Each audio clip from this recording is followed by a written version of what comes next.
Good morning and a heartfelt welcome this morning to the Duck International Ministries Facebook page, where we broadcast live on Facebook. Now, this is our Sunday morning 8 o'clock slot, and we are in South Africa, Langebaan in the Western Cape. So if you're from abroad or not South Africa, it's South Africa time, 8 o'clock Sunday morning, and I'm Stanley, and I'm a minister and preacher in South Africa together with my wife. Hallelujah. What a privilege it is to serve the Lord and to carry forth His message. Amen. Now, as I'm giving you the opportunity to tune in live, please do so. Please share the message to your Facebook timeline and also to your WhatsApp status. And we are just giving the opportunity, and we are also sharing to our various platforms and our personal pages as well.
Oh, Baba sê lief oupa, lief oupa. Good morning, goeiemôre. Welkom vanoggend by ons Sondagoggend 8uur uitsending hier op die Duck International Ministry Facebook page. Nou, Duck staan vir die aanlyn kerk. Prys die naam van die Here. Good morning and welcome this morning. I see my grandchild, she's almost 2 years old. She says, lief oupa, love you oupa. Ag, lief vir julle ook en lief vir almal. Ons mag nie partydig wees nie, ons is lief vir almal ook. En tot lief vir babietjie. Yes, praise the name of the Lord. What amazing time that we once again have to minister the word of God in the presence of God, His angelic beings, and also when we minister the gospel, we minister it to entire spiritual world. And once we can realize and really grasp what the word of God says here, let us read it. If you've never read it before, I've never heard it before, it might sound strange to your ears, but it is scripturally sound and correct. There's two things that we definitely know, that whatever we do here on earth as a child of God, your good deeds, your good works, if you minister the word in spirit and truth and live it out, accept it. There's two definite things that we know from Scripture. The first thing is that your good deeds, your righteous works, builds and clothes. That is the building material. God uses your righteous work as building material to build a new Jerusalem. I'm not going to read that scripture right to you now, but the other one is quite exciting. And let us read there in Ephesians. In Ephesians, I just want to get the scripture there quickly so that we can be strengthened this morning by the grace of God. Hallelujah. Now, I just want to get a scripture. I think you know how your Bible works. You know it is there, and if you're using a different Bible, here I am. If you're using a different Bible, then you don't know where's the verse, isn't it so?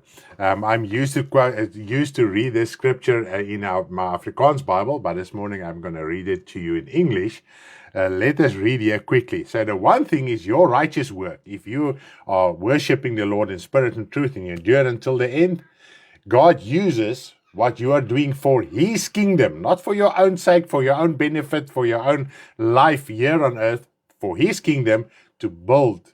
Use it as building material for the New Jerusalem. And if you endure until the end, and this is the invitation that you have to be at the supper of the Lamb after the second coming of the Lord Jesus Christ, then the New Jerusalem, that's after 1,000 years and the white throne judgment, etc., the New Jerusalem will descend from God in heaven, and you will see your righteous work, how it clothed the New Jerusalem and was the building material. That cloth means it is the building material and adorned by your righteous work. So it's not just if we can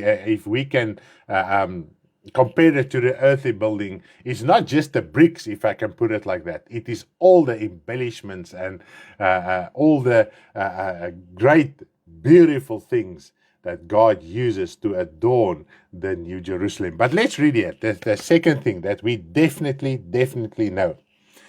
And this is Ephesians 3, verse 9 and 10. Ephesians 3, let's read from verse 8. Ephesians 3, from verse 8 up till verse 10. From verse 8 up till verse 10. Make a note in your Bible, highlight it, okay? To me, who am less than the least of all the saints, this grace was given that I should preach among the Gentiles the unsearchable riches of Christ. The unsearchable riches of Christ. In other words, this world cannot understand, and doesn't matter what means and methods they try to use to try and figure out God and where God is and where heaven is, etc., they will never ever be able to do it, because it's not God's kingdom, is not a material world that can be defined and proved by material things. Pierre, baie dankie vir die skrifte. Hoe gaan dit daar by julle? Is julle nog okay? Hierdie week was om en dom by ons ook. So jammer, ek het nog nie by jou uitgekom om te hoor of dit alright is nie. Of jy alright is nie. Gaan julle daarom goed aan daar so in Bloemfontein? Gee so 'n bietjie 'n thumbs up, dan weet ons man, jy is okay daar so. Maar nietemin. And to make all see what is the fellowship of the mystery. Yes, the kingdom of God is a mystery to this world. And Paul even wrote I think it's in Corinthians, that he says, the preaching of the gospel is foolishness for those that perish. Even in the Christian church, we can become foolish virgins. We have talked about it in our previous sermons, messages. Okay. Which from the beginning of the ages been hidden in God, who created all things through Jesus Christ. So Jesus Christ, the mystery of salvation, God hid it. That's why in the Old Testament they couldn't really comprehend and understood what was God's salvation plan, although God instituted. Goed dankie, terug in Mosselbaai. Nee, ja, daar sê, ag ek is bly Pierre, fantasties, prys die Here. Ek hoop alles gaan goed daarso. En weer eens, ons betuig ons meegevoel aan jou en die familie en almal wat aangeraak is deur die afsterwe van jou swaartjie. Dit is regtig 'n groot saak in ons hart, omdat julle naby aan ons is julle pyn ook ons pyn. Julle seer is ook ons seer. Maar baie dankie dat julle dit weet het. So ek hoop alles gaan goed daarso by julle. So everything has been hidden, and Christ was right from the beginning. God didn't reveal it to Moses. God didn't reveal it to Abraham. God revealed it to nobody. That he created everything through his son, Jesus Christ. That's why in the Old Testament, there's a lot of speculation. And if you're going to get stuck to the Old Testament, you're still going to speculate about Jesus Christ, the Son of God, how it was created. You won't understand the Godhead, Father, Son, Holy Spirit. And this is the thing, people try to figure it out in a carnal manner, in a carnal mind, with a carnal conviction, because they don't have the Spirit. The only way to get the Spirit is through the spiritual rebirth, so that God can enlighten your heart. But sometimes people are still so hardened and caught in the flesh that they don't understand God the Father and Jesus Christ is two separate beings, and Jesus Christ existed before creation, and nothing existed if it wasn't for Jesus Christ, because God created everything through his son, Jesus Christ. And only when Jesus Christ came to earth, he revealed to us that the general term of God in the Old Testament exists of the Father and of the Son. Not as one being, two separate beings. And God even in the beginning, when he created man, he created man through his son Jesus Christ. He even breathed the Spirit, the breath of life, through his son Jesus Christ. That's why when Jesus Christ rose from the dead, Jesus blew over his disciples symbolically and he said, receive my Spirit. So it was a prophetic action of Jesus Christ. You as a human being cannot and are not allowed to breathe over people, which is a popular thing in the Christian world, and say, receive the Spirit. We don't have the authority that Jesus has, because only Jesus Christ, the Word of God says, Jesus has full authority. God has given him a life so that he can give life to others as well. So Jesus Christ can do every single thing that God the Father can do, because God has imparted it in Jesus Christ. Not in you, not in me. We are witnesses. And when God works, it is his Holy Spirit through his Son, Jesus Christ, that works in our lives. Just to clarify this, created all things through Jesus Christ. All things. Not even angelic beings were created before Jesus Christ. Okay. Now, this is amazing. This verse 10, I want to get you excited about. To the intent that now the manifold wisdom of God might be made known by the church. That is you.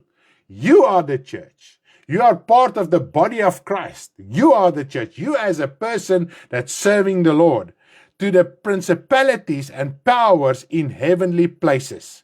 So if you are serving the Lord, ministering the Lord, witnessing about Jesus Christ, which was hidden from the beginning, you are not just ministering it to a person right in front of you, or as we are doing here on Facebook, but you are ministering that gospel to all the principalities. And what does the word says? We wrestle against the principalities in the spiritual world. That is also the demons. Satan himself hears what we are ministering. There's no such thing that you can plead the blood over your words and the devil cannot hear it. There's in any way complete unbiblical to plead the blood om die bloed van Jesus te pleit. Is 100% onbybels. Dis eintlik as jy mooi daarna kyk en ons het 'n volledige les. Daarom wil ek vir jou sê, please, if you have not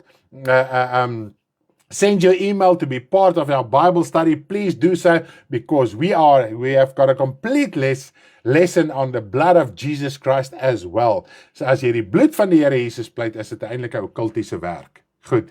So in ons les verduidelik dit geheel en al met al die skrifte. So if you are busy pleading the blood over things and material things in your mind and I don't know what all, is 100% unbiblical.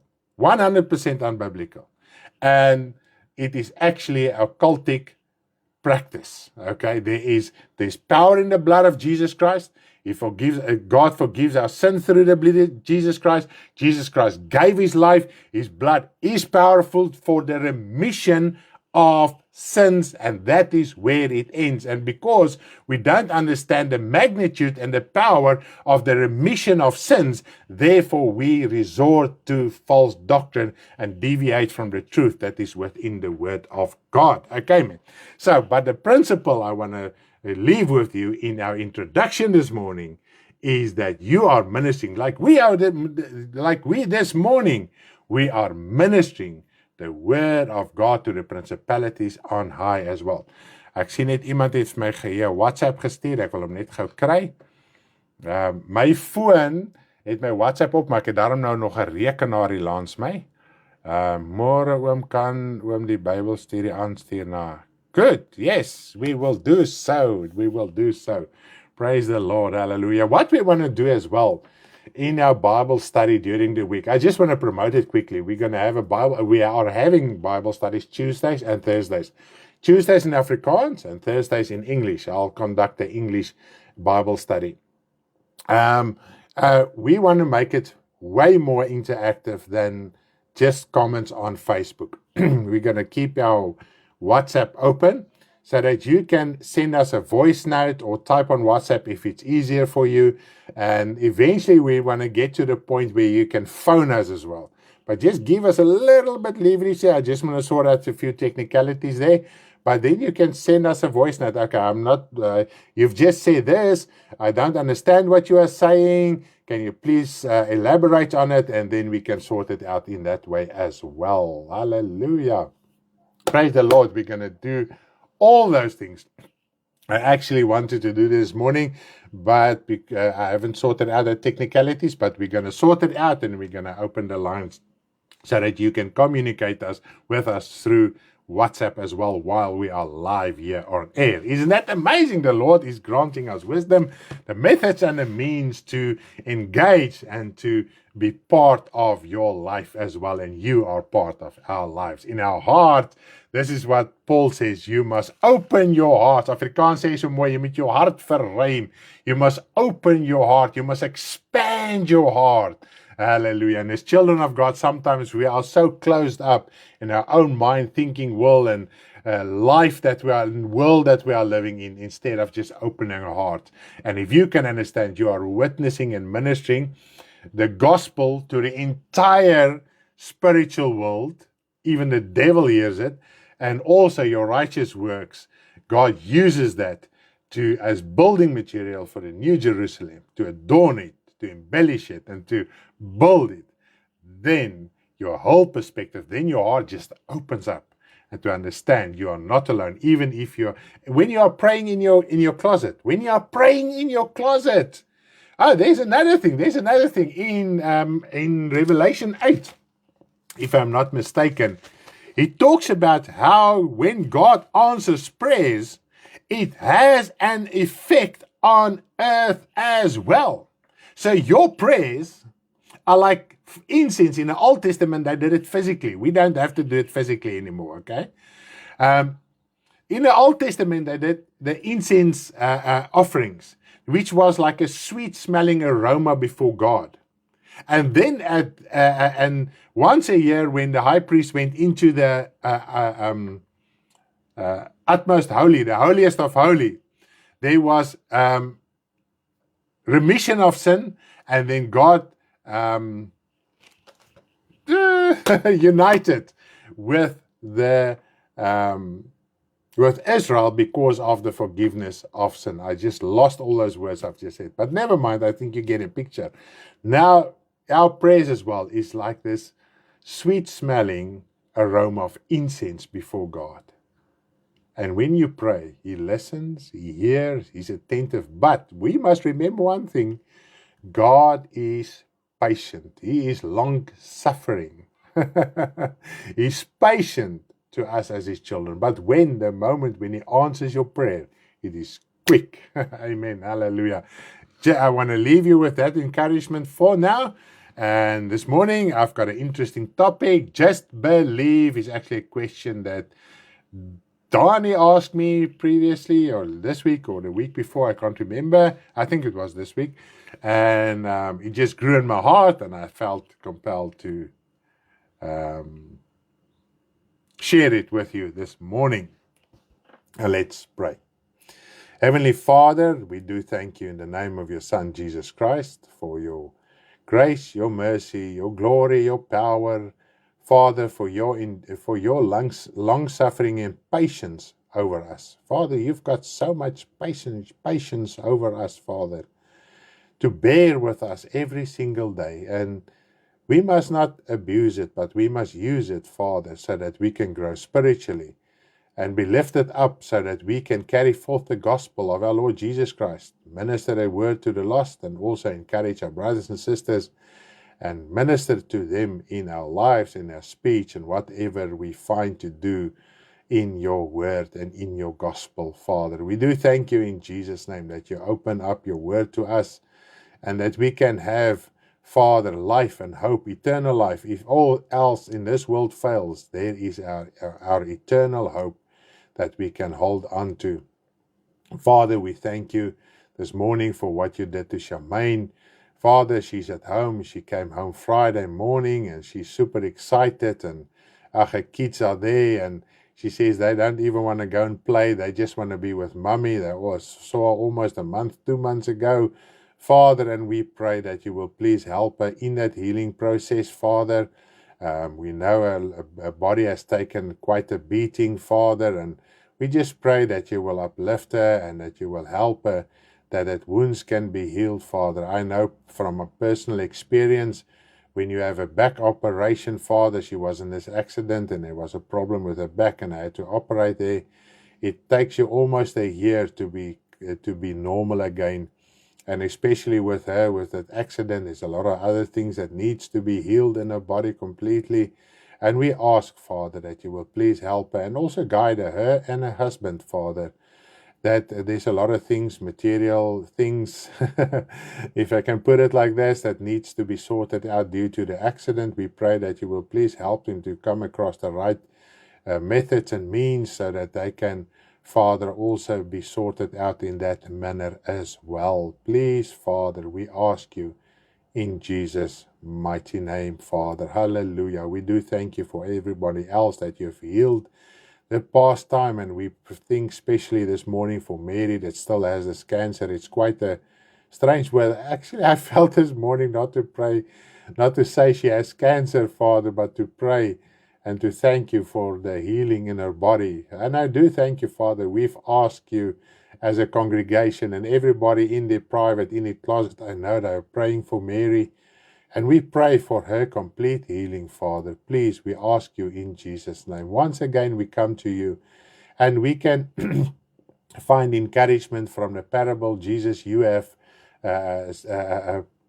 taught your disciples and us as well to pray and not to lose heart, Father, to continue to pray until, Father, you get the answer. And we pray for Mary that you will please do a miracle in her body as well. We pray for Jolene as well, that also has this cancer, Father, and she needs to needs to have an operation to get it removed. And we ask you, Father, that you will please keep her calm and that you will please heal her body as well of that cancer.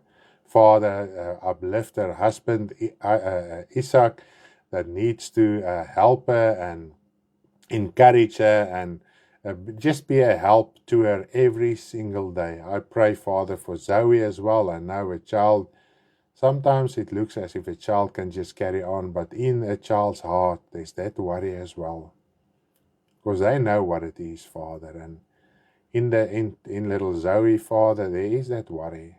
What about my mommy? She really loves her mommy. She loves her daddy. Father, and a child doesn't want anything bad to happen to her parents because they are dependent on their parents. And we pray, Father, that you will keep Zoe calm and also help her, Father, to also be Father and encouragement, Father, for Jolene also in this time. We pray for calmness. We pray, Father, that peace and calm will be in that home in Jesus' mighty name. Father, we do thank you for every child of you, Father, that you can use them, Father, in your gospel and in your kingdom. And we pray that this morning we'll open our hearts so that we can understand something and that we can minister the gospel, Father, in boldness, without fear and retracting from the faith. We do thank you, Father. Help me this morning so I can minister the word in spirit and truth, and that we all can understand what your word is about. In Jesus' name, amen. Halleluja, prys die naam van die Here. Ek was my hier vanoggend net huil oor al die dinge wat aangaan. Prys die naam van die Here. Baie keer dink ons kinders gaan maar net aan, hè. Kinders gaan nie maar net aan nie. Ons was ook kinders gewees. Hoeveel dinge is in jou hart nog, omdat jy as kind sekere dinge gesien en ervaar het. Veral as jy sien, dat is 'n moontlikheid, want ek meen, ons hoor nou al hierdie dinge en ons dink nou aan Mary ook, aan haar kinders en haar familie. Dit is 'n geweldige saak, die kanker, ons weet dit. En dan het jy maar daai vrees, as kind het jy daai vrees. En daai benoudheid. Maar bid dat die Here genees. Ons bid vir genesing. In al twee gevalle, in Jolene se geval, soos wat ons inligting kry van hulle af, sal ons ook dit aan die as gemeente deurgee. Met my swaar Andre, with my brother-in-law Andre, is still the same situation. He's still in the old age homes. He can't still walk. He had a stroke beginning last year. She was almost a year now. So I do pray for Sandra as well, to help her to stay true to the faith, and also Andre in the old age home. They are taking care of him and that the Lord will provide, and that His will be done there in their lives as well. Praise the name of the Lord. We love each other, and we know you as brothers and sisters love each other. You love us, and we love you. Hallelujah. That's why we are still here on air, because our hearts has enlarged, and your heart has also enlarged. Hallelujah. Now this morning, my topic, just believe. Now just believe is probably one of the most popular phrases to say in Christianity and in the world if all else fails. Isn't it so? Just believe, man, it will be better. Tomorrow it will be better. Take it one day at a time. Just believe. Even the world uses this phrase. Isn't it so? Now, we as Christians say it without fully understanding what it means. And it's actually we as Christians that need to live the life of just belief so that others can find encouragement and see what is the reality of that small phrase, just believe. Now, because we don't really sometimes understand what it really means, it weakens our personal testimony. Because sometimes we talk after the world as if we are understanding the things of the Bible as the world understands it, and we need to give a sober and truthful perspective, not just with words, but with our lives. Okay.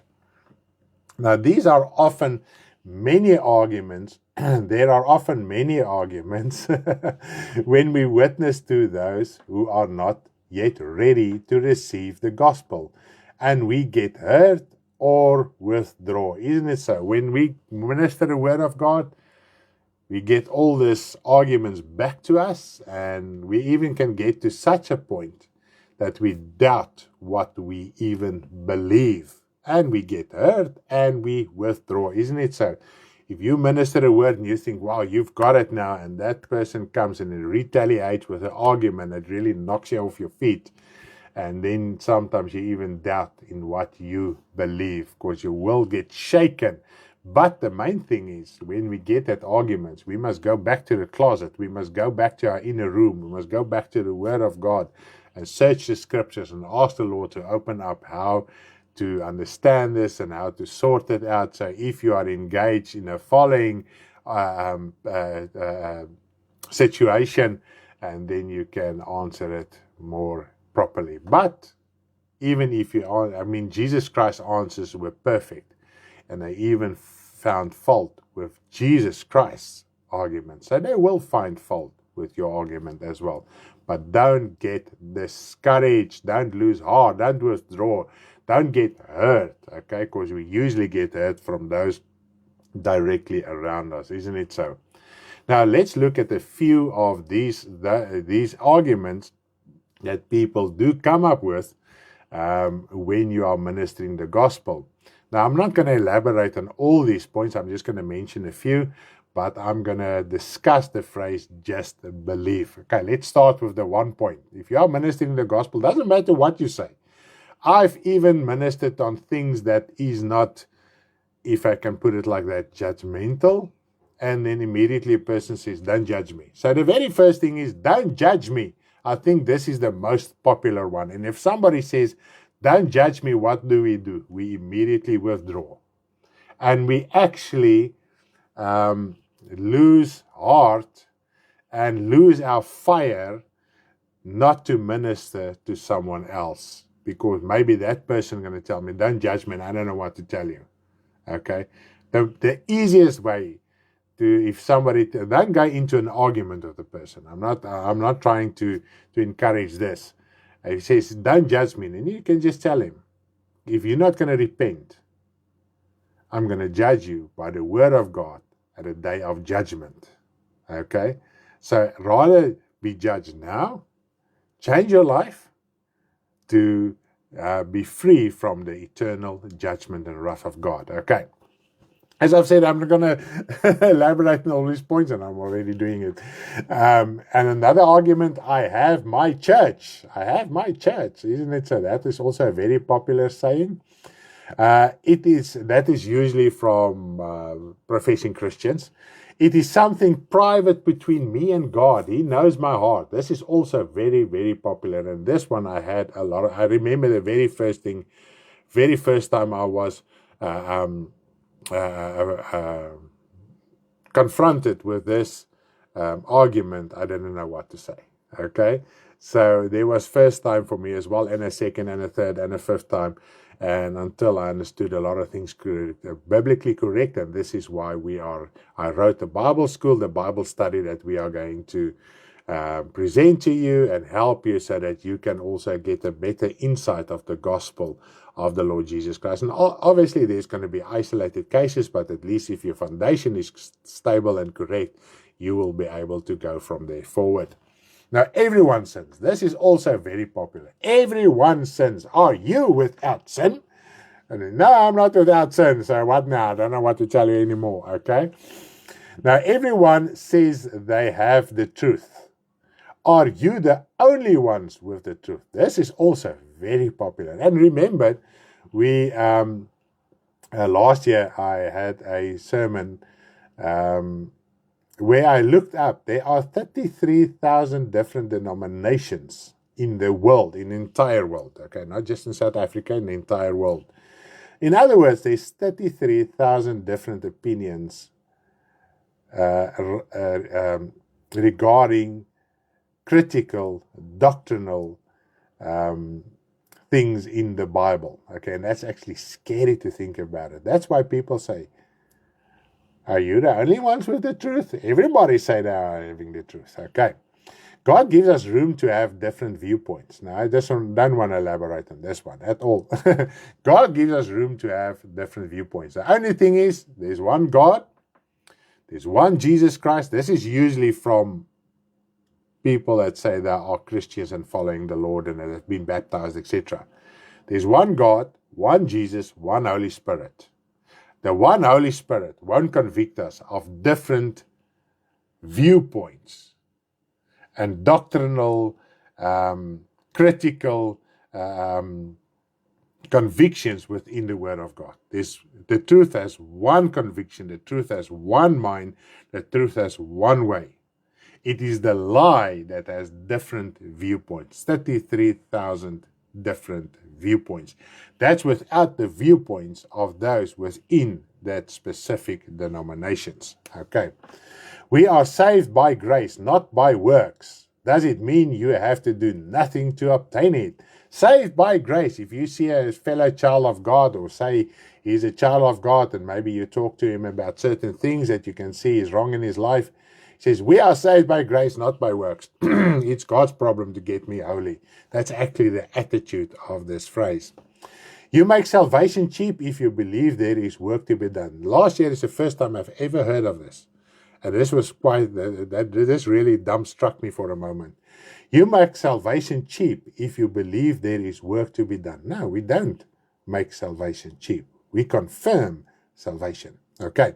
Then, what I'm going to elaborate on, you only have to believe in the name of Jesus, primarily confess him by mouth because he paid the price. And this is, I think, the most popular phrase, even in the world. Even those that are not regular church attendees or watch church on Facebook or YouTube or online, okay? Now, in general, it is interesting how people know certain passages in the Bible as if they were the only verses applicable, even though there are more than 32,000 verses. It means that every statement in the Bible is conditional, okay? So there are more than 32,000 scriptures in the Bible. In the New Testament alone, there's almost 9,000 verses, okay? So if you know 3 or 4 or 5 or 6 verses, those verses are conditional. And this is what we must find out. Is it as easy as to say, just believe, or does it entail a lot more? Like love, God is love. That's also another argument. God is love, and we don't understand love. But when we read the Bible, we understand God is holy. In other words, His love is holy. His love is not a love for the world and the things of this world and sin. And this is what the Bible also says. If we love the things of this world, the love of God is not in us, even if we confess it with our mouths. And because we are carnal, we are sensual, we measure love according to our sensual, carnal lifestyle. Okay?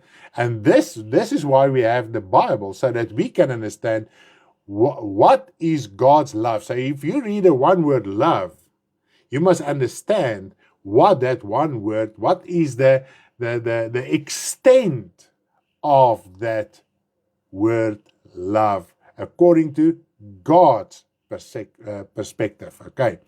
It is primarily the last argument that usually comes from professing Christians who do not want to change their lifestyle according to the whole world. Now we read in Psalm 119 verse 160. 119 verse 160. The entirety of your word is truth. Okay, that's Psalm 119 verse 160. The entirety of your word is truth. Okay, not just one or two verses. All 32,000 verses are truth. Okay, and every one of your righteous judgments endures forever. And this is what Jesus Christ also said. The word endures forever. So it's the whole word of truth that endures forever, because Jesus Christ endures forever. And that word will judge us, and every one that are not obedient to the gospel will be judged at a white throne judgment. And we as children of God get judged now already on earth, so that we can change our heart according to that. Okay. I'm going to discuss it with you so that we can get clarity about this aspect. Now, this is one of the most prominent delusions to pave the way for great deception, isn't it so?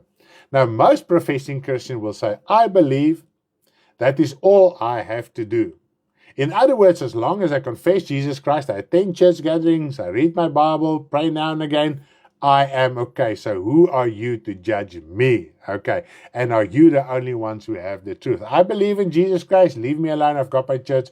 I've got my minister. And so my life is okay. Now, this phrase appears in Scripture. It is a scriptural phrase. Just believe.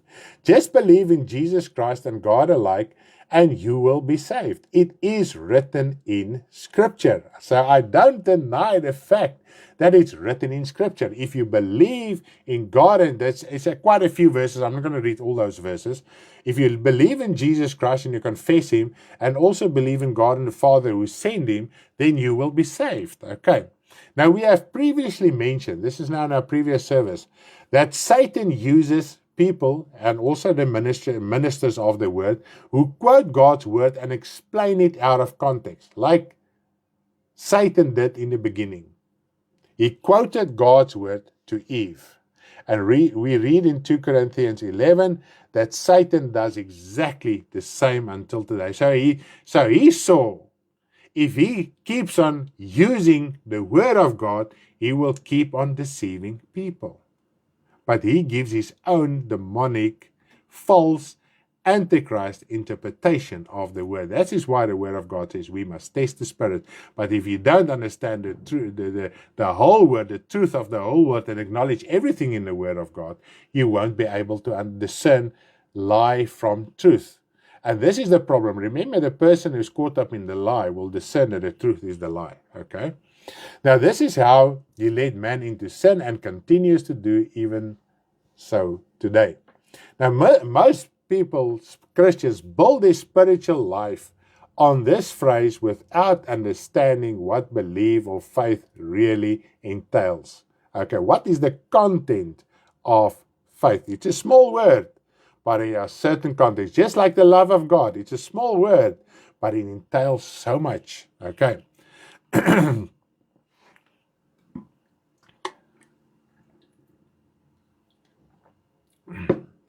Now, first of all, belief or faith has actions, okay? And this is what most Christians don't realize. Party mense lees en verstaan net wat hulle pas, yes. Want ons lees uit ons denkrigting uit, hoe ons groot geword het, ons tradisie, dalk in die kerk, dalk in die wêreld, en dit is hoe ons baie keer die Bybel lees. En ons het al agtergekom, net so 'n bietjie Kwanet se vraag te beantwoord, so 'n bietjie Afrikaans te praat hierso. Kom ons sê ons bedien oor die wederkoms. Ek meen, daar is nie 'n ding soos 'n voorverdrukking, stille wegraping. Dit bestaan nie. Dis so onbybels is nie eens waar nie. Okay, dit is waar dat dit nie dat dit onbybels is. Dis waar. Dan praat ons oor die wederkoms. As mense sê, "Joh, jy het nou mooi gepraat vanoggend oor die wegraping." Nee, ek het nie gepraat van die wegraping nie. Ek gepraat van die wederkoms. So dit wys jy hoe geïndoktrineerd is ons. Want baie keer hoor ons en dis wat ons op 'n bediening wat ons afgelê het. Mense het sulke kernwoorde.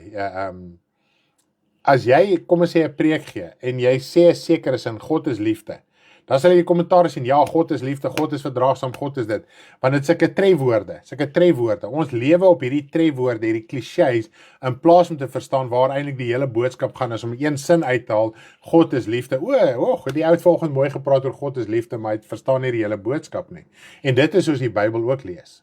Net dit wat ons pas, dit lees ons, dit neem ons aan. But there are 32,000 verses. We've got this words in our heart and in our mind that we grew up, this clichés.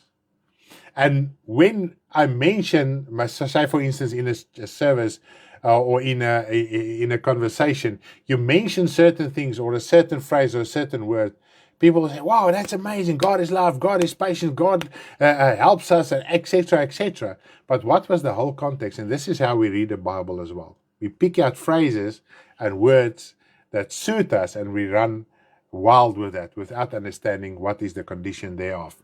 Now, in other words, every time the statement is made, one must understand there is an action to be performed to prove one's belief. That is faith in God and Jesus for salvation.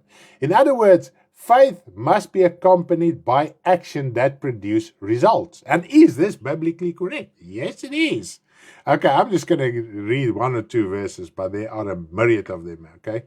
James 2 verses 19 up till verse 20. James 2 verses 19 up till verse 20. Just to mention at this stage, everyone that God used to write letters, that is now our Bible, worked on their spiritual life to such an extent that they deprived themselves of worldly pleasures and comfort. They worked extremely hard to reach the lost and to make sure that their life is built on the rock and not on the sand. So if they worked very hard and God used them, how could they have written something different to us than what they believed and lived? Just as an afterthought. Okay. James 2 verses 19 up till verse 20. You believe that there is one God, and I'm going to talk about that. You believe that there is one God. You do well. Even the demons believe and tremble. So the demons believe God exists. The demons, we know when Jesus Christ was on earth, the demons, before even they went out, they acknowledged Jesus Christ as the Son of God. They said, you are the Son of God. They did not even say to Jesus, he is God. Now there's a conviction within the Christian church that says Jesus is God. Even the demons acknowledge Jesus as the Son of God and God as God the Father. Okay? And they knew God does everything through his Son, Jesus Christ. And then he did also everything through his Son, Jesus Christ. That's why they addressed Jesus Christ. Okay? Now, even the demons believe and tremble because they refuse to repent. Okay? They can't repent, but they refuse to repent. All right? But do you know, oh man, oh foolish man, do you know, oh foolish man, the foolish virgins and the foolish man that builds his house on the sand, that faith without works is dead. That is useless, as good as not believing. In other words, the foolish virgins and the one building his house on the sand is the one that does not understand that your works, that works accompanies faith. Works must be proof of your faith. Okay? So if you say there is no works to be done, all right, then you are falling in the category of the foolish virgins and the man building his house on the sand. And now we can understand what Jesus Christ said in Matthew 7 from verse 21 up till verse 27. That is the whole, I'm not going to read through it now. Why people can minister the gospel and be lost, because what does that minister teach people? You don't have to do works. Although he is working extremely hard to get his church to be successful. Dit was die meeste van my lewe onder die leuen en die lees Bybel nou oop oor. Prys die Here Paula, dit is fantasties. Dit tref my vanoggend hoe complicated die evangelie geraak het as gevolg van valse leerstelling. Alles moet tyd reggestel word. That is absolutely correct. Hallelujah. The gospel is actually very easy, but because of the lie, it has complicated. Now we have to elaborate on certain points. On one word, believe. We have to make a complete sermon just so that we can understand what belief really entails. Okay? But let us read here very interesting. Okay? We are saved through grace by Jesus Christ. Okay? Not by works. Okay? Ephesians 2 verses 8 till 10. We want to clarify this point. Ephesians 2 verses 8 up till verse 10. All right. For by grace you have been saved through faith, and that not of yourselves, it is a gift of God, not of works, lest anyone should boast. And you'll say, yes, Stanley, there it is, it's proof. But remember, this is one verse out of 32,000. Okay? Let's read verse 10. And I never hear ever that people read verse 10 that are still part of verse 8 and 9. For we are his workmanship, created in Christ for good works, which God prepared beforehand that we should walk in them. Now, is this two contradictory statements? No, it's not. First, you are saved by grace. There's nothing that you can do before you are born again. There's nothing that you can do on this earth. Doesn't matter how holy you live. We can see it even in the Old Testament. Samuel was maybe one of the most dedicated prophets. Joshua. He was by extent the most, in brackets, holiest king ever lived. Even more than David. And with their dedication, even Elijah, they couldn't give their own life. There was no righteous work that they could have done, that God could have used to give them eternal life. All right? What works must we do? And this is the thing. To be saved by grace, it's a gift of God. You must do something to receive that gift. And what did you do? You opened your heart, you repented. Okay? In your sinful state that you were in, exactly in that sinful state. You opened your heart.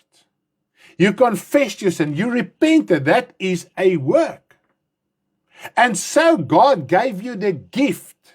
Not because of your works of righteousness, but because of your repentance. God gave you that gift of salvation so that you cannot boast, I have lived this good life. I attended church and I prayed 3, 4, 5 times a day, etc., etc. No. It's because you opened your heart. There are dedicated people who say they are Christians, that study the Bible day and night, that maybe are doctors and professors in theology, that will be lost. Because their good works cannot get them saved. But salvation, when you repent and the Father gives you that spiritual rebirth, then you are saved. This is what it means you are saved through faith, because you believed that God can forgive you, and then you confess your sins, you opened your heart, you acknowledge that you are a sinful person. But after your spiritual rebirth, this is where verse 10 comes in.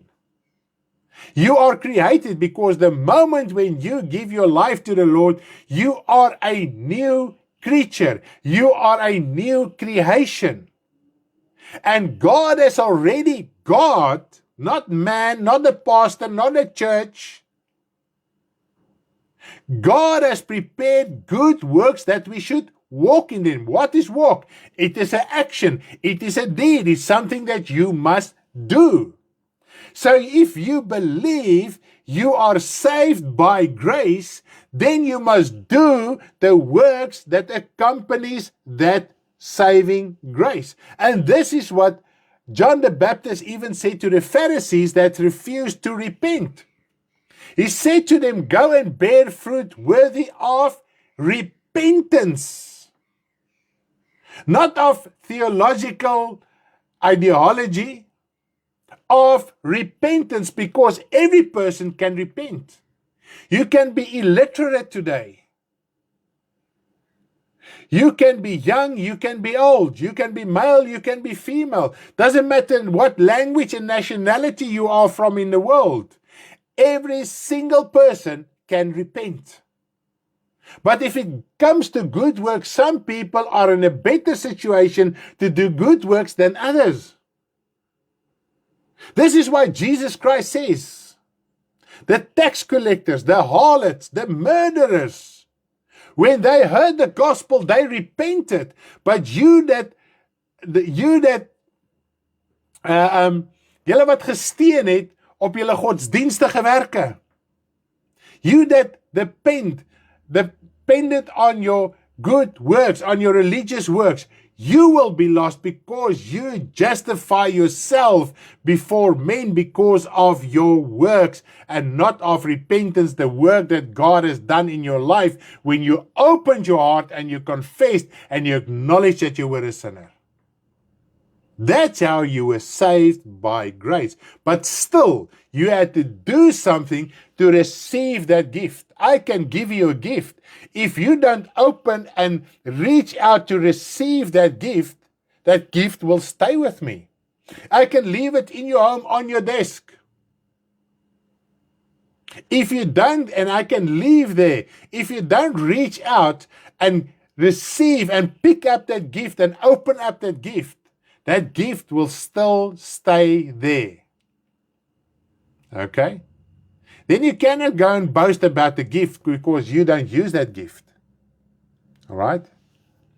Mense wat oorwin aan die einde wegbly van die wêreld en sy begeerlike as jy probeer om 'n goeie mens te wees. Okay, praise the name of the Lord. In other words, faith involves more than recognizing Jesus and God as eternal beings. And this is what I want to show you quickly. Satan believes that God exists, Jesus Christ exists, and the Holy Spirit exists. Okay? That's better than what most people do.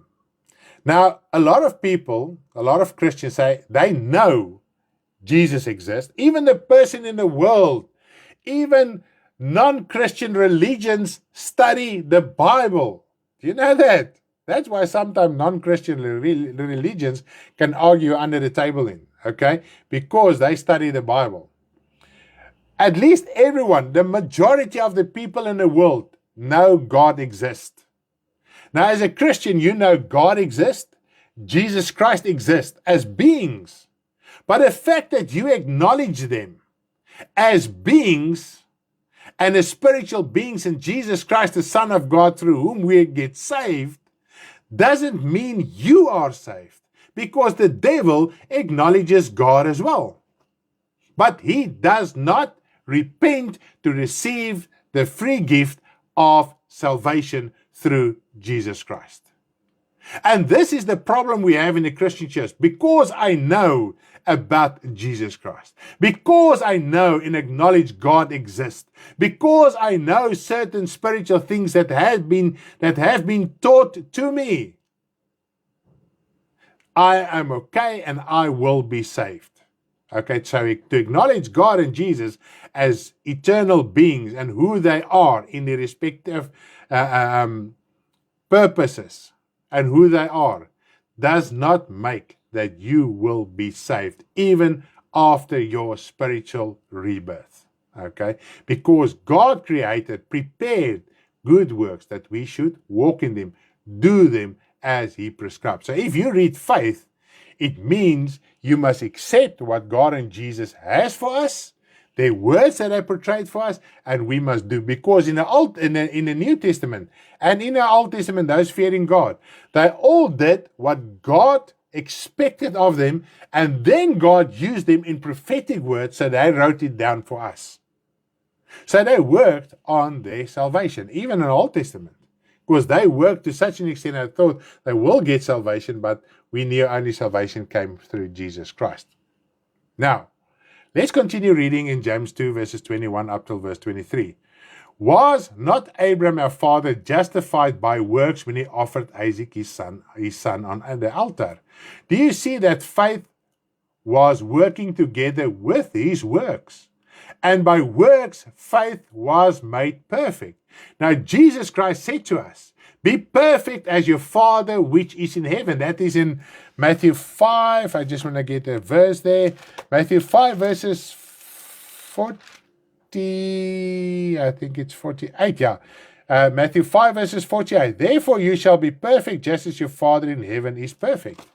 So if you want to be perfect, and what is quite amazing, verse 23, and the scripture was fulfilled which says, Abraham believed God, and it was accounted to him for righteousness, and he was called a friend of God. And we lay claim on it.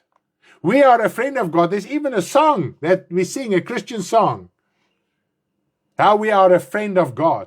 But if we don't walk according to the principles of faith, the actions of faith to prove that you are believing what God says to you, and that through that you will receive salvation, you cannot be a friend of God. You won't be perfect.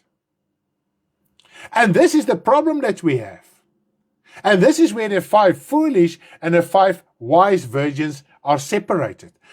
Some Christians understand their responsibility, and they know they must walk and do according to that. That is the wise virgins. But the foolish virgin says, no, there's nothing to be done. Jesus did it on the cross. He did everything for me. If I'm not changed, He's still working on me, so I can continue sinning and live a lustful life. If God doesn't change me, so be it. It's His problem to get me saved. This is actually the attitude, all right? Now remember, Abraham lived over 400 years before the Old Testament law was given. Therefore, he was not justified by the works of the law, but by the works of faith, as mentioned in Romans 4. You can go and read through Romans 4. It explains it quite clearly. All right? So, in Romans 4, he mentions how Abraham believed in God, and that was accounted to him for righteousness' sake. And this is the reference that James uses here as well. Whether James knew about Paul's letter to the Romans, we don't know. But it's quite interesting how they mention exactly the same thing. So, Abraham, there was no law. After 400 years, the law came in with Moses. And he was justified. Why? When God called him to leave his homeland, he demonstrated that he believed in God by moving, by going. Exactly the example of Isaac here as well. When God said to him, if you believe in me, go and sacrifice your son. He stood up and he went and he did something. All right? And this is where faith gets made perfect. And this is why we as children of God are frustrated, because we don't do the basics of the word. And then we want to exhort and we seek after sensational things and entertainment that somebody can give to me to make me feel good. And while there is work, you won't feel good. Because remember, a fruit tree does not bear fruit for himself. That fruit tree stands in the elements of the day, the sun, the rain, the dust, the insects, everything. He must endure hardship, that tree, to bear that beautiful, luscious fruit. So you Exactly. Okay. Now let us read what Jesus said. John 6, verse 28 till verse 21. Does Jesus Christ's words concur with what we've just read? John 6, verse 28 up till verse 29. 28 up till verse 29. Geloof is 'n werkwoord, dit is nie 'n naamwoord nie. Dankie Paula, dit is presies so. Dis tog interessant, daar's een skrifgedeelte, ek dink is juis in Jakobus, wat hy op een plek, ons lees geloof, maar oorspronklik is die een woord 'n werkwoord en die een woord is 'n naamwoord. Dis net baie interessant. Ek het een keer daar gepreek, is seker 3-4 jaar terug. Ek dink is Jakobus 2 wat ek uitbedien het. In sekere gevalle gebruik hy die naamwoord en die ander keer die werkwoord, en omdat ons dit nie verstaan nie, is daar confusion. Okay, maar dit is net amazing, want ook in Jakobus 2 praat hy van jou geloof, soos Christelike geloof. As jy wil bewys jy's 'n Christen, moet jy geloof toepas. Met ander woorde, jy moet werk toepas om te bewys jy's 'n Christen, jy's deel van die Christelike geloof. Okay, dis so kort, net gou so vinnig ietsie in te gooi daar. Let's read John 6 verse 28 up to verse 29. Then they said to him, what shall we do that we may work the works of God? Even they in the Old Testament understood something. They must do something to do the works of God, what God expects them to do. And Jesus answered them, this is the work of God, that you believe in him who sent him. So here where Jesus Christ connects work and belief together. He binds them. So it's belief is to work. Okay? So the work of God is to believe in him who sent him. So you must believe, and that is work. Work is not just a phrase that you say and you sit still and you do nothing. Work is also a verb. Werk is ook 'n werkwoord. You must do something, okay, to prove that you are in the faith. They understood that works needed to demonstrate one's faith in God. Because even in the Old Testament, God gave him certain institutions, certain commands, and they had to do what God expected of them. If they did not do that, it proved that they did not believe in God, which in most of the times happened. All right? But even with their Old Testament works, their souls could not be saved. But now, in Christ Jesus, if you open your heart, if you work, you open your heart, you receive that gift. Now the works that you do, as we've mentioned in the introduction, now your work has spiritual significance and power and consequences. And first of all, it's for your soul to be saved. Okay. Now, Jesus replied to what the work of God entails. If it is as simple as words, what does it imply? What are the works? Why did Jesus Christ say it is work to believe? We must make effort to believe, to understand who Jesus Christ is, or understand what is salvation. Now, who is Jesus Christ? He's the mediator of God. Through him we receive salvation.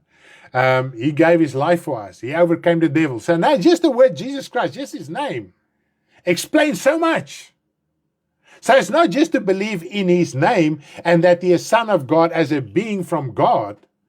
It's to understand who he is and what God and Jesus Christ expects of, so that we can prove our salvation. Because Jesus Christ says, not those that say they love me, but they that do the will of the Father, they prove that they love me. Because even love is a verb. It's an action. It's something that we must do.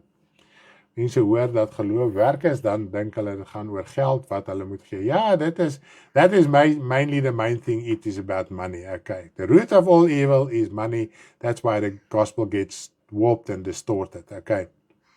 Just as a side note, Christians show their belief in Christ by going to a church, not another religion. Isn't so? Because you are a child of God, that's why you're watching here, because you are a Christian, okay? This is work. For you to sit and listen and open your phone and watch, and even if you go attend a physical church, it is work to do it. It might not be as hard work as digging a hole, but it's work. Okay, to repent is work. All right. When you pray and read your Bible, you work to prove that you believe in worshiping God and that he can answer your prayers, because prayer is work. The moment you pray, even if you pray for 2 minutes or 5 minutes, it is work. So you are working, and in the next moment, Christians say you don't have to do any work, but they work by going to church, and also they work hard in the material to go and give money to the church on a Sunday. Okay. Now the best part is that Christians go to church where ministers work hard during the week and also work hard to prepare a message telling them they don't have to do anything. This is strange. A minister of a well-established church with a big congregation, I can tell you, those ministers, they sleep 4 to 6 hours a day, if that much. They're like a boss of a big corporate company, a CEO. They work 20 hours a day, 16 hours a day, to tell you Sunday on the pulpit you don't have to work. Okay? They achieve financial prosperity through their hard work. That's why. And what is one of the hardest works they have to do? They must understand what their followers want to hear so that they can preach Sunday to if they are preaching Sundays, doesn't matter what they are preaching, to such an extent that their followers will open their wallets to give generously. Okay, generously. This is how they demonstrate their faith. If they do nothing, no one will contribute, right? If I tell you I've got a truth in the gospel and I don't tell it to you, you'll say, no, I'm a shyster. But when I'm telling it to you, I'm also working. Okay, so am I working to advance the kingdom of God, or am I working to advance my material building and things around me? This is the difference.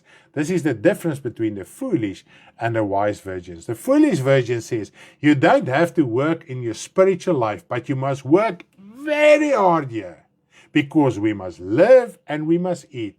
But your salvation, that's God's problem. Okay? And this is the difference between the gospel. We must work. God knows. We had a sermon. God knows what you need before you ask Him. God knows you need a work to get money, finances to pay your things. God knows that. But is it priority? Do you use it as an excuse not to work on your salvation? Okay? So I think we can get the idea this morning. Now, Jesus defeated the devil and his works so that we can triumph and our souls may be in heaven for all eternity. That is what Jesus Christ primarily did. Because Satan had a hold since the fall of man.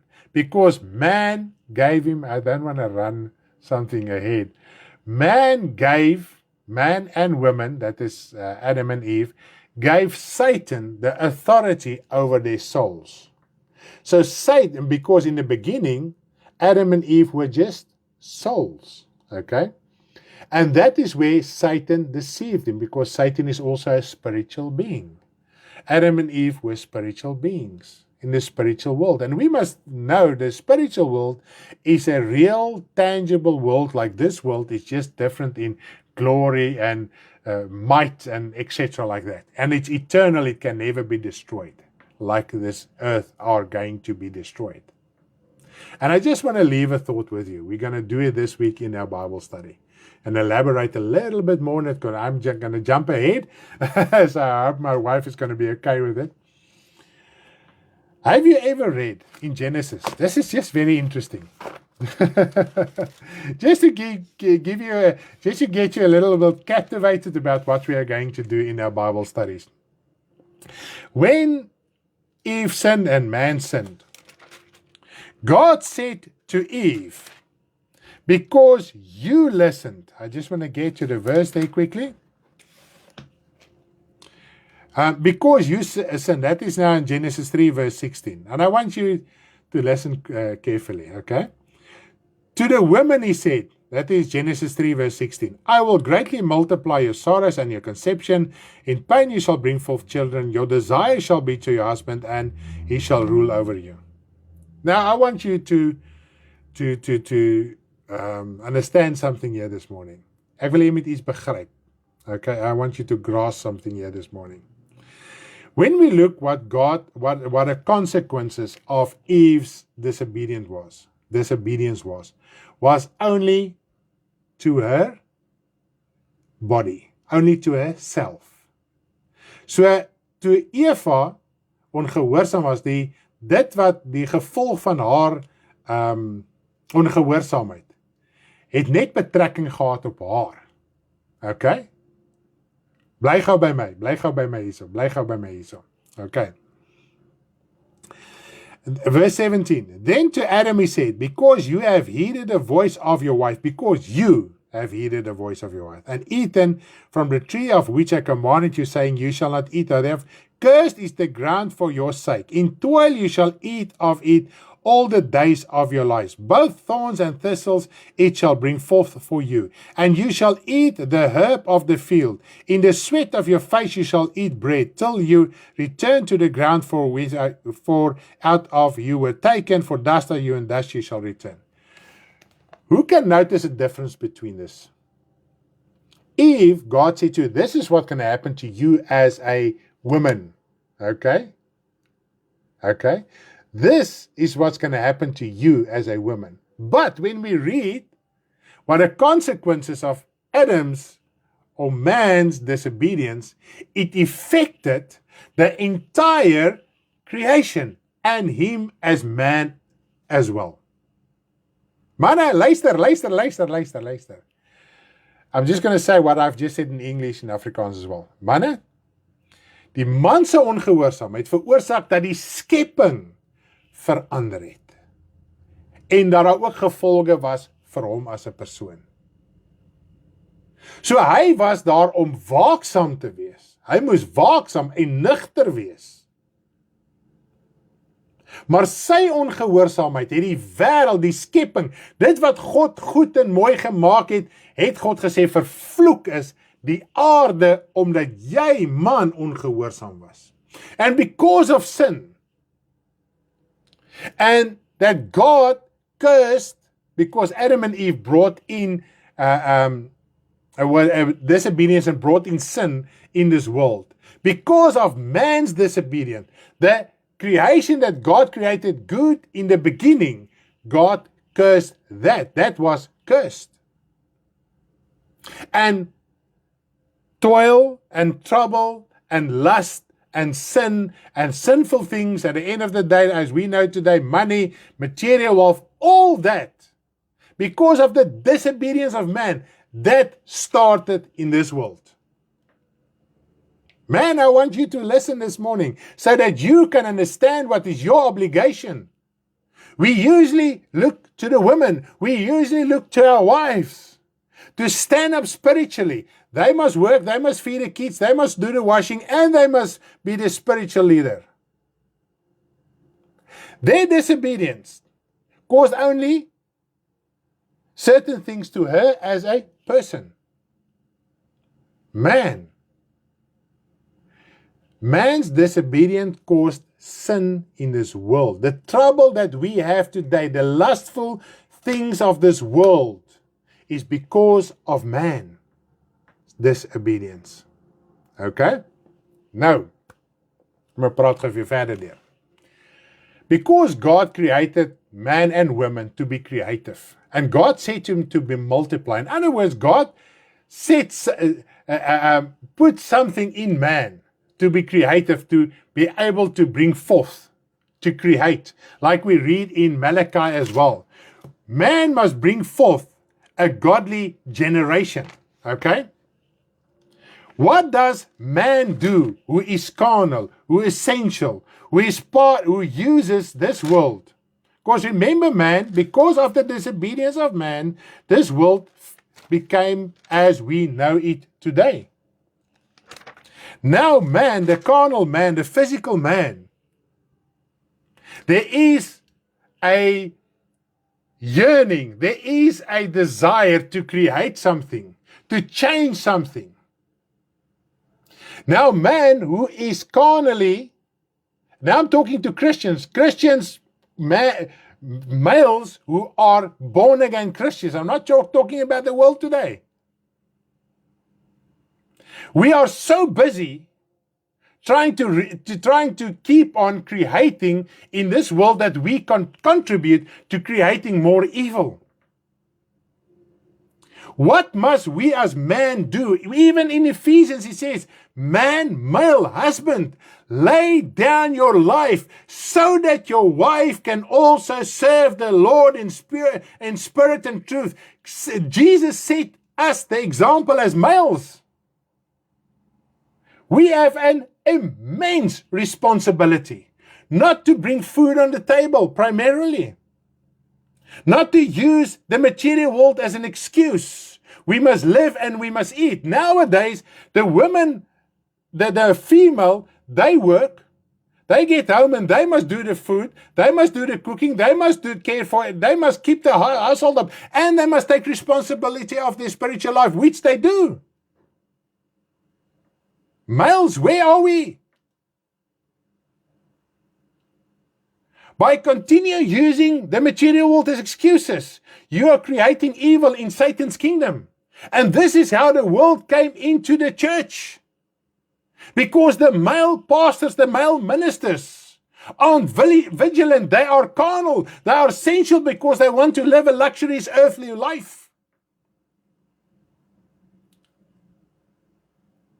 You are there to bring forth a godly generation, what man destroyed in the beginning.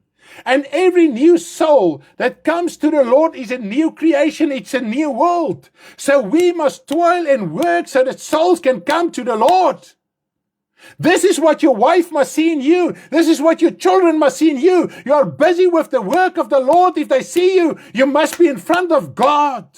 And I'm talking you to us as males this morning.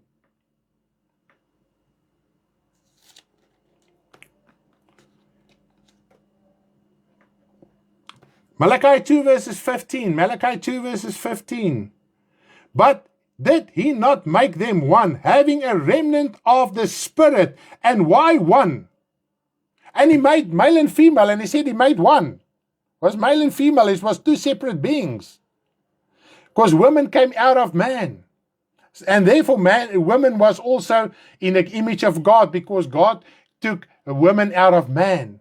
And man, when he saw women, he saw it was someone like his image and his likeness. And Adam was in the likeness of God and Jesus. And therefore woman was also in the likeness of God and Jesus. Okay? He seeks godly offspring. Therefore take heed to your spirit. And let none deal treacherously with the wife of his youth. Now he's talking about divorce. But God also sees our lustful desires for this world as harlotry, as whoredom. We must understand it, male. I'm talking to the males. We are so busy with the world and the things of this world to build the world here. You are created and called and saved to do good works. What is that good works? Is to deny the world, to get away from the harlotry and fornication of this world, so God can use you to bring forth a godly offspring. Are you, male husband, the example in your home? Even if you are single today and you are a child, may an adult child in home, are you the example or not? God is talking. I did not even want to talk about this morning. I've got nothing of that on our notes. Take heed of your spirit. We think as males, because my wife is still serving the Lord and carrying on with the Lord. When we are in a conversation, you wait for your wife to answer a male person. God does not work like that. And then the males will come and argue, women are not allowed to minister the gospel. But in your private life, you expect your wife to keep up your spiritual life, to be responsible for your spiritual life as well as spiritual life of your children. And in conversations, you push your wife forward so that she can handle the conversation with men. While you are creating in this world of sin. It's because of sin and disobedience that this material world got created. Now we are just busy creating here. We must live and eat, we must live and eat, we must live and eat, and we must create here and we must live and eat. God is not a friend of this world, and male, you must understand that God is your head. God is your father. Jesus Christ showed us the example. If you have a temporal work and you are providing temporal as well, don't use it as an excuse as not to work in your spiritual life. As a matter of fact, this is what Jesus Christ says. We will have trouble in this world, and this is part of your trouble. You must keep up the physical and you must keep up the spiritual, but you must, and if you take responsibility of your spiritual, you will see how God will help you in your material as well, that won't be that burden, that it is right now. Because most of the things that you're going through right now and the situation that you've placed yourself in is because of your own lustful and desire and things of this world to live a certain standard in your life. That is not work for God's kingdom. You're not going to get reward for that. That is not building the New Jerusalem. That is not ministering in to the angelic beings and to the demons. Instead, that creates the fallen world even stronger and stronger, and that is the image that is now in the Christian world. That is the image that a false prophet has erected within the Christian world. Males, do we understand our responsibility? We look at a wife and we say, the wife, you're not no, wife, no, wife. My little grandchild says, no. Klein juffroukie al van kleins af. Nou sê sy, Here, daai geaardheid moet verander. Ouma sê van my kind, jy moet verander. Hierdie no, gaan nie werk nie. Klein juffroukie al van kleins af. So gebore.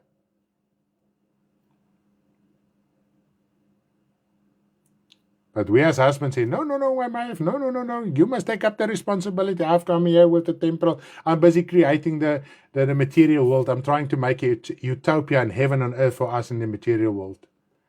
That's not God's calling for you. That is not the good works God prepared for you. The good works is to minister the gospel and live out the fruit of the gospel. So, what works must we perform to give proof of our faith? What works must we perform to give proof of our faith? Jesus said, if you are not born again, that is born of the Spirit, you cannot see or enter the kingdom of God. Now, I've talked about that. Jesus said, if you're not born again, so there must be a radical change in your life. And let me just talk it through quickly with you. You repent. That is something that you must do. God's not going to open your heart on your behalf. Jesus, we even read in Revelation, He stands at the door and knock. If you hear His voice, open. What is open? It's work. Repentance is work. To receive the free gift of grace. Because no works prior to your spiritual rebirth. Nothing that you did. Not a reading of the Bible, not attending of the church, not doing charity. Nothing that you did. Raising your children, creating wealth could grant you salvation. Only the work of repentance. Okay. Praise the name of the Lord. Hallelujah. Now, what is quite amazing, Peter and all the other apostles believed in Jesus. Okay, we know Peter and all the apostles followed Jesus Christ. And still, there was a time when Jesus Christ said to Peter, that was in Luke 22, verses 32. Luke 22, verses 32. But I have prayed for you, that your faith should not fail. So Jesus prayed, He worked. Okay, He worked that Peter's faith should not fail. And when you have returned to me, that is repented, strengthen your brothers. So while Peter were following, and all the apostles at that stage, which were disciples at that stage, only when Jesus Christ rose from the dead, they were officially called apostles, because they were disciples, they were learners, and then when they received the Holy Spirit, they were sent out, and that's why they were called apostles. It means to be sent out, to be an ambassador. Okay, that's the difference. So we are disciples, we must become disciple makers, and otherwise we must become like apostles. Okay. Now, even though they followed Jesus Christ, and Peter as well, that were willing to give his life for Jesus, If he died at that moment, he was lost. He had to repent. Jesus worked in prayers, asked the Father, and this we see also in Galatians 2. Paul wrote about how Peter, hy het voorgegee. Sê weer? Pretend. And you can read in Galatians 2. I just want to read a verse there. Galatians 2, verses 11 up till 14. Galatians 2, verses 11 up till verse 14. Galatians 2, 11 up till verse 14. Now when Peter had come to Antioch, I withstood him to his face, because he was to be blamed. And here God answered Jesus' prayer through the ministry of Paul that worked. Okay? For before certain men came from James, he would eat with the Gentiles, but when they came, he withdrew and separated himself, feared for those who were of the circumcision. And the rest of the Jews also played a hypocrite. That was now the Christian Jews, okay, that started following Jesus Christ. And the rest of the Jews also played a hypocrite with him, so that even Barnabas was carried away with the hypocrisy. And Barnabas was a fervent and a useful instrument in God's kingdom. So they played a hypocrite. Okay, we don't want to do anything with these Gentiles because we're still Jews from fear of the physical Jews. Okay, but when I saw that they were not straightforward about the truth, so if we are trying to please a Jewish religion or anything Jewish in the flesh, we deviate from the truth. Okay, this is one way to deviate from the truth. And how do we as Christians don't accept teachings and doctrines nowadays about the Jewish things? People even go to Israel to be rebaptized because that's a better place. Jesus walked there, blah. And while the word of God says this earth, Jerusalem, is cursed. Okay. I said to Peter before them all, if you, being a Jew, live in the manner of Gentiles and not as Jews, why do you compel Gentiles to live as Jews? Because at that stage we can see here clearly, we don't have to argue about this. The apostles did not live according to the manner of the Jews anymore. In the initial stages, as the gospel grew in them, as they understood what true faith and grace were, they deviated completely from the Jewish customs. Okay, just to mention it to you, isn't the word easy and amazing? So Peter had to repent, and he repented, and later he played a hypocrite, and he went after wrong doctrine, and he deviated from the truth, and God called Paul to help him to come back, and this is where Jesus' prayers got answered. We want to understand what we must do to believe in Jesus and enter God's kingdom. Now, what is quite amazing, if you read in Mark 1 from verse 1 up to 3, Mark 1 from verse 1 up to 3, in the beginning of the gospel of Jesus Christ started with John the Baptist. And what did John the Baptist preach? Let us read it. What did John the Baptist preach? And we must remember, John the Baptist came and paved the way for Jesus Christ. In other words, this was the flow of the gospel that will continue in Jesus Christ. So whatever foundation John the Baptist laid, what God gave him to do, it continued in Jesus Christ, because now the road, the path is straight for Jesus to continue on that same principles. Okay, let's read Mark 1 verses 4 to 5. John came baptizing in the wilderness and preaching a baptism of repentance for the remissions of sins. So the only way to receive remission of sin is through repentance. Now, how does that work? Then all the land of Judea and those from Jerusalem went out to him and were all baptized in the Jordan River, confessing their sins. So proof of your repentance, proof that you believe in Jesus Christ who died for your sins, proof that you believe in God who sent Jesus Christ and that the free gift comes from God through Jesus Christ, is by confessing your sins. Now, if you come to the Lord, at first you acknowledge you are a sinner. You don't confess all sin in detail, but a moment when you repent from heart, whatever you confess and however you open your heart, you receive that spiritual rebirth. And then after your spiritual rebirth, that is the circumcision of the heart. Your sins get washed away by the water baptism. So it's a spiritual rebirth that comes through repentance, and then the water baptism afterwards, which washes all your previous sins away. Even if you don't confess them one by one, it is washed away. But obviously our life in the past have certain consequences that we need to sort out in the future. But after your spiritual repentance and your water baptism, all sin that you commit after that must be confessed. Because Jesus Christ says you must pick up your cross every day. You must confess the moment when you have sin. You must confess your sin. This is proof that you believe God can forgive your sin is by confessing your sin. So it's an action, it is a deed, it's a work to be done. But you don't have to do like in the Old Testament, go and slaughter an animal and take it to a high priest, because Jesus Christ is now a high priest. And we enter through him by faith, by accepting and acknowledging him as the Son of God who died for us, the Lamb that was slain. And now you only have to confess your sin by your mouth. The conviction is in your heart and you confess it to the Father through Jesus Christ, because you have an appointment with the Father through Jesus Christ to confess your sins to the Father so that the Father can forgive you through Jesus Christ. Isn't that amazing to think about that? Hallelujah. So it is quite amazing to understand that we need to know that just to believe and to say faith through Jesus Christ is to understand what the word believe means, and believe is work, because faith without works is dead. Now, in conclusion, where the Bible states that we must believe in God and Jesus to be saved, we must do as they required as proof of our belief.